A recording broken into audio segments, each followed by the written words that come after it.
ఎల్వల్లో ఉన్నటువంటి వాళ్ళని నిజమైన అర్హత కలిగి గుడిసెలో ఉన్నటువంటి వాళ్ళకు మొదటి ప్రాధాన్యత ఇస్తాం. తర్వాత ఇప్పుడు సొంత ప్లాట్ వాళ్ళకి ఇస్తాం. రేపు వచ్చేటువంటి వాళ్ళకు ప్లాట్ లేనటువంటి వాళ్ళకు నిజంగా ఇంకా కుటుంబంలో 3 పిల్లలు ఉన్నటువంటి వాళ్ళకు ఒకటే ఇల్లు ఉంటే మిగతా వాళ్ళకు కూడా ఇస్తాం.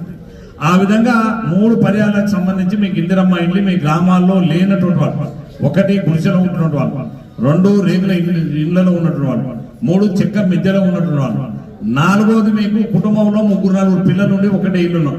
వీళ్ళందరికీ ఇందిరమ్మ ఇండ్లు కట్టించే బాధ్యత నాది. కాబట్టి మాకు రాలేదనేటువంటి ఆందోళన మీకు ఏం అవసరం లేదు, తప్పకుండా ఇచ్చి తీరుతాను. ఆ వచ్చి కూడా ఇలా ముఖ్యమంత్రి గారు రేవంత్ రెడ్డి గారి నాయకత్వంలో ఈ రాష్ట్రంలో ప్రతి పేదవారికి రేషన్ కార్డు ఇవ్వాలి, ఇందిరమ్మ ఇల్లు ఇవ్వాలి, సన్న బియ్యం ఇవ్వాలి, మీ పిల్లలకు మంచి హాస్టల్లో వాళ్ళ కాస్మెటిక్ ఛార్జెస్ ఇవ్వాలి, వాళ్ళకి మంచి భోజనం పెట్టాలి. ఈ ప్రభుత్వం భూభారతి, నేను ఇవాళ మా తహసీల్దార్ గారిని కూడా అందరితో మాట్లాడిన, పొద్దున ఢిల్లీ తహసీల్దార్తో కూడా మాట్లాడినా. మీకు ఈ మిగతా తహసీల్దార్ అందరితో కూడా మొన్ననే ఆర్డీఓ గారు మేము రివ్యూ చేసినాం.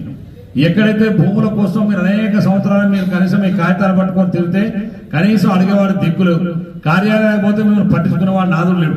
కానీ ఇప్పుడు ప్రభుత్వం మేము ముందుకు వచ్చి మీ గ్రామాల్లో గ్రామ సభలు పెట్టి మీ దరఖాస్తులను తీసుకొని ఆన్లైన్ చేసి ఆన్లైన్లో ఉన్నటువంటి దరఖాస్తులన్నీ కూడా పరిశీలించి వాళ్ళు చేయగలిగింది తహసీల్దార్ గారి చేతిలో ఉన్న పని వెంబటే వాళ్ళు చేసేస్తారు.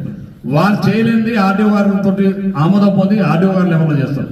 ఇంకా మిగిలిపోయినటువంటి వాళ్ళు కలెక్టర్ గారు లాగిన పోయి కలెక్టర్ గారు మొత్తం మీద మీరు పెట్టినటువంటి దరఖాస్తుకు సమస్యకు పరిష్కారం కొన్ని ఉంటాయి.